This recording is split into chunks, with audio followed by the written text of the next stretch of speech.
অবস্থানরত উনি হাসিনা আজকে নতুন করে রচনা করেছেন, এই বাংলাদেশের মাটিতে আবার আসিব ফিরে, হয়তো আনসার লীগ হয়ে, নয়তো ইসকন লীগ হয়ে। এটাই হচ্ছে হাসিনার আজকে নতুন কবিতার নতুন ভাষণ।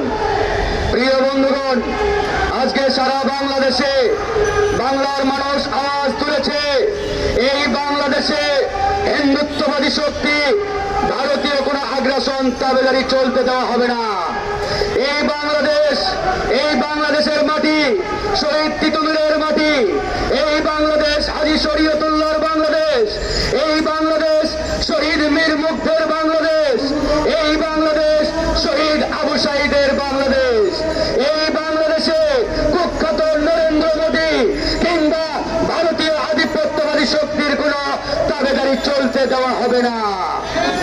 আজকে ভারত আমাদেরকে হুমকি দেয়, তারা নাকি তাদের সীমান্ত বন্ধ করে দেবে। আমরা বলতে চাই, তোমরা তোমাদের সীমান্তে কাটা তার তুলে দিয়ে সেখানে সীসার প্রাচীর ঢেলে দাও। আমরা তোমাদেরকে দেখতে চাই না, আমাদের ঘেন্না লাগে, আমাদের রুচিতে বাঁধে। সুতরাং আমরা ওই দিল্লির দিকে তাকাতে চাই না। প্রিয় বন্ধুগণ, আজকে এই বাংলাদেশে পরিকল্পিতভাবে একটি সাম্প্রদায়িক দাঙ্গা লাগানোর চেষ্টা করা হচ্ছে। এই সাম্প্রদায়িক দাঙ্গা লাগিয়ে তারা এই বাংলাদেশকে অস্থিতিশীল একটা পরিস্থিতির দিকে ঠেলে দেওয়ার চেষ্টা করছে।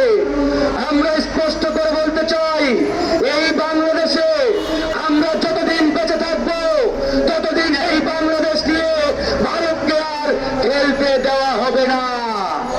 একটি বিষয় বারবার ভুল মেসেজ দেওয়া হচ্ছে, ইসকনকে বলা হচ্ছে ইসকন নাকি একটি হিন্দু সংগঠন। এটি পরিষ্কার মিথ্যাচার, মিথ্যা তথ্য। ইসকন কোন হিন্দু ধর্মের সংগঠন নয়। হিন্দু ধর্ম নিয়ে আমাদের কোনো অ্যালার্জি নেই, আপত্তি নেই। বৌদ্ধ ধর্ম বলেন, খ্রিস্টান ধর্ম বলেন, এরা এদেশের নাগরিক, এদেশের ধর্ম। সুতরাং বাংলাদেশের ইতিহাস হাজার বছরের ইতিহাস। আমরা হিন্দু, মুসলমান, বৌদ্ধ, খ্রিস্টান হাজার বছর ধরে একসাথে বসবাস করে আসছি। কিন্তু আজকে ধর্মকে ব্যবহার করে, ধর্মের ব্যানারকে সামনে রেখে যারা উগ্রবাদী এবং সন্ত্রাসী কার্যক্রম চালাচ্ছে, সেই সন্ত্রাসী সংগঠন ইসকনকে সন্ত্রাসী ছাত্রলীগের মতো অনতি বিলম্বে নিষিদ্ধ করতে হবে। এখানে পরিষ্কার বক্তব্য, এই সরকার যদি ইসকনের প্রতি উদারতা দেখায়, দুর্বলতা দেখায়, তাহলে এই সরকারের বিরুদ্ধে আমরা কঠোর হতে বাধ্য হব।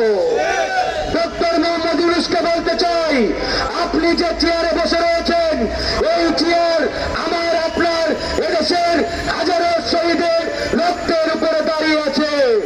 আপনি এই রক্তস্নাত চেয়ারে বসে রয়েছেন, এই চেয়ারে বসে শহীদদের রক্তের সাথে বেইমানি করার কোনো সুযোগ নেই।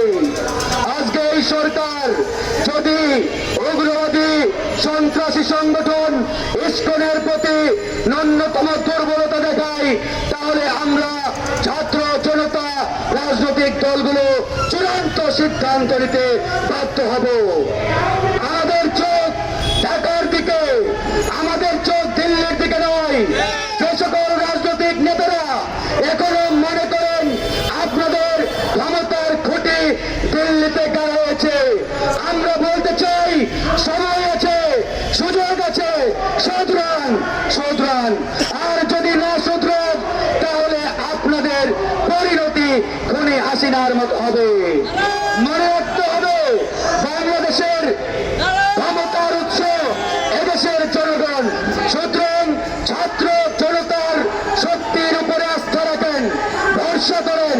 দিল্লির দিকে কিংবা দিল্লিকে নমনম করা, দিল্লিকে পূজা করার কোনো সুযোগ নেই।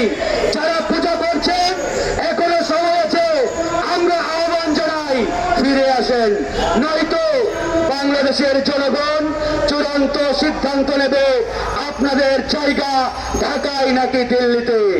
সুতরাং বন্ধুগণ, কথা আর বাড়াতে চাই না, আমরা কিছুক্ষণের মধ্যেই মিছিল শুরু করব। মিছিলের পূর্বে একটা সন্ত্রাসী সংগঠন ইসকনের কোনো জায়গা নেই। এই ইসকনকে অনতিবিলম্বে নিষিদ্ধ করতে হবে এবং বাংলাদেশ